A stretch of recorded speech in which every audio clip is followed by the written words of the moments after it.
Supreme court जो में जो न्यायाधीश है, न्यायाधीश, इनकी योग्यता क्या होती है? इनकी योग्यता क्या होती है? इनकी योग्यता क्या होती है? तो योग्यता ध्यान रखिएगा, तो योग्यता इसमें ये है कि कोई भी व्यक्ति अगर जो है आपका 5 वर्ष तक किसी उच्च न्यायालय में, किसी उच्च न्यायालय में न्यायाधीश रहा हो, किसी उच्च न्यायालय में न्यायाधीश रहा हो, समझ रहे हैं बात?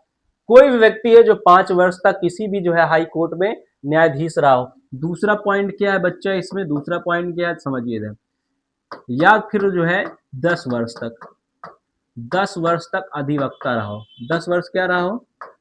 अधिवक्ता रहा हो, अधिवक्ता रहा हो, ठीक है। 10 वर्ष तक अधिकार कहाँ रहा हो? तो उच्च न्यायालय में, हाई कोर्ट में। कहाँ?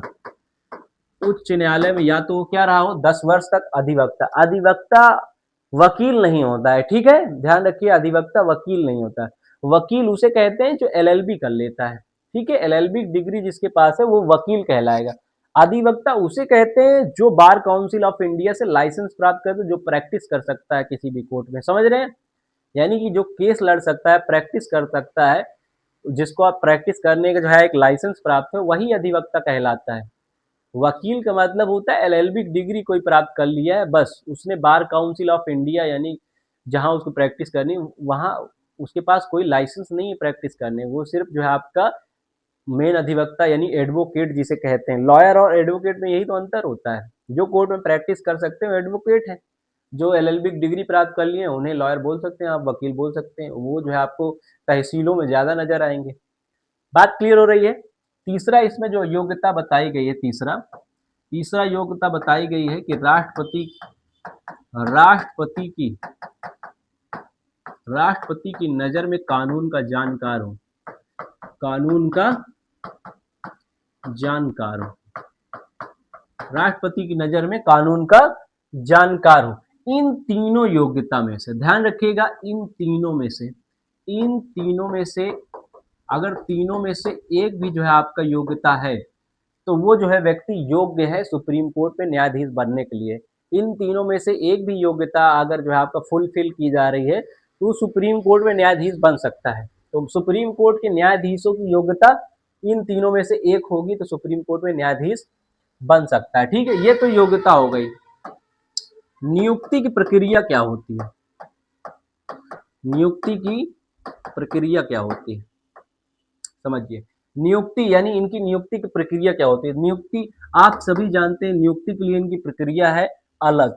आपको चलना पड़ेगा 1993 में। 1993 में एक प्रणाली आई थी जिसको बोलते हैं कॉलेजियम प्रणाली। कौन सी प्रणाली? कॉलेजियम प्रणाली। कॉलेजियम प्रणाली कौन सी प्रणाली? कॉलेजियम, ठीक है। ये जो है आपका सुप्रीम कोर्ट के न्यायाधीश का ही समूह है, सुप्रीम कोर्ट के न्यायाधीशों का ही आपका जो है आपका समूह है, ठीक है, न्यायाधीशों का ही समूह है जिसे हम कॉलेजियम बोलते हैं। क्या बोलते हैं? कॉलेजियम, ठीक है। तो इसमें ध्यान रखिएगा, इसमें 5 जज होते हैं। कितने जज? 5 जज। इसमें एक जो है सीजीआई होते हैं यानी चीफ जस्टिस ऑफ इंडिया, मुख्य न्यायाधीश सुप्रीम कोर्ट के एक, और जो 4 होते हैं 4 अन्य जो है आपका वरिष्ठ न्यायाधीश होते हैं। अन्य जो है आपका 4 वरिष्ठ न्यायाधीश जो सीनियर जज होंगे वो इसमें शामिल होते हैं। ये जो आपका नियुक्ति प्रक्रिया यानी कि ये कॉलेजियम यानी 5 जज जो है आपका निर्धारित करते हैं, और इसमें बहुमत से, ऐसा नहीं होता कि हाँ इसी को नियुक्त कर दो, बहुमत यानी कि जो है आपका अगर इसमें बहुमत कितना होगा, आधे से एक अधिक 3, अगर 3 जज जो है आपका 3 जज किसी का नाम जो है आपका साझा करते हैं, और जो है इसकी रिपोर्ट फिर आगे कहाँ भेज, किसी का जज का नाम साझा करते हैं कि इस जज को सुप्रीम कोर्ट में न्यायाधीश होना चाहिए। बात क्लियर हो रही है?